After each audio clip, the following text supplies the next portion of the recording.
This is a story about a national medical emergency when we've lost 3 times more people than died in the Blitz. It's a story about Boris Johnson's government and the Conservative Party. It's a story that everyone in the country should hear. It's about what his government did when the coronavirus struck, what its priorities were, and who it looked after. Let's go back to the spring of 2020. As the first wave of COVID was raging, Johnson's government created a secret back channel that allowed friends of the Conservative Party and other politically connected suppliers to secure billions of pounds of PPE contracts, all while underprotected NHS staff were struggling on the front line.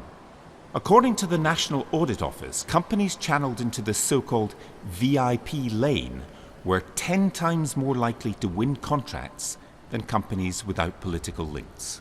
This secret channel for cronies wasn't about cutting red tape to access life-saving PPE. It wasn't about cutting corners to get cheaper deals. It had the opposite effect. One official complained in an email that this secret back channel left UK civil servants drowning in unsuitable bids.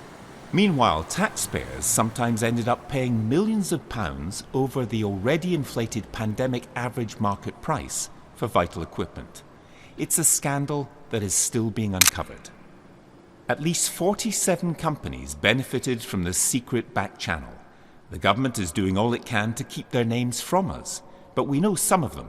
So, who are they? One of them is run by Steve Deacon. He's a former Conservative councillor who secured government contracts worth £276 million for face masks and gowns. The year before the pandemic, his company, which sold devices for managing chronic pain, recorded significant losses. But the UK's COVID crisis was good to him.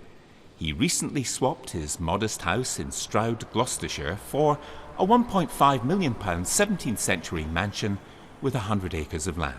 When details of his new Grade 2 listed home emerged, Mr. Deacon said he was chuffed about his company's success, tweeting that he did very, very well out of the pandemic. But amid confusion about the quality of the visors, fewer than 1 in 400 of them have been used, meaning each one has so far cost the taxpayer the equivalent of £423. Then there is the company Ayanda Capital, a private family fund that specialises in currency trading, offshore property and private equity. A man called Andrew Mills worked for them. He also acted as an advisor to Trade Secretary Liz Truss and secured a £252 million government deal for Ayanda without any competition. Emails obtained by Good Law Project reveal that civil servants appeared afraid of losing the contract with Ayanda because Andrew Mills has close ties to the Department for Trade, so wouldn't be a good outcome.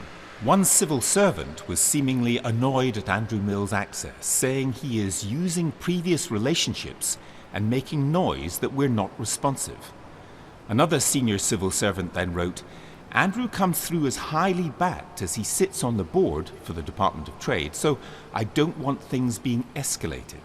Ayanda says it made a profit of £17 million after tax, insisting their profit margin was actually low.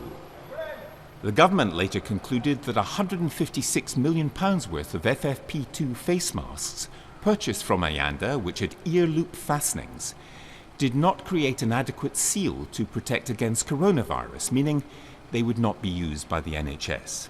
There was Mellor Designs, a company run by David Mellor, a Conservative Party donor who was given more than £160 million in PPE contracts.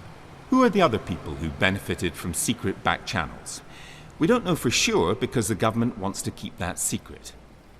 Is one of them Alex Bourne? Bourne is a pub landlord who manufactured disposable cups and had no history of making medical products, but crucially he was a friend of the then Health Secretary Matt Hancock. Bourne messaged Hancock offering to sell the government test tubes for COVID testing and soon secured a £30 million contract.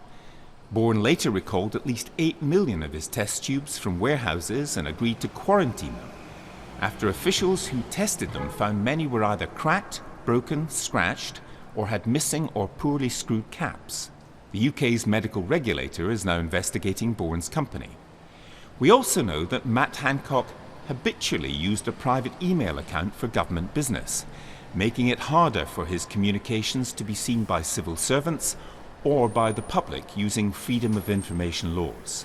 Then there was Samir Jassal, a former aide to Priti Patel, who secured face mask contracts worth at least £130 million, acting as a middleman for a company called Pharmaceuticals Direct, despite concerns in Whitehall that the taxpayer was paying significantly over the odds for Jassal's masks.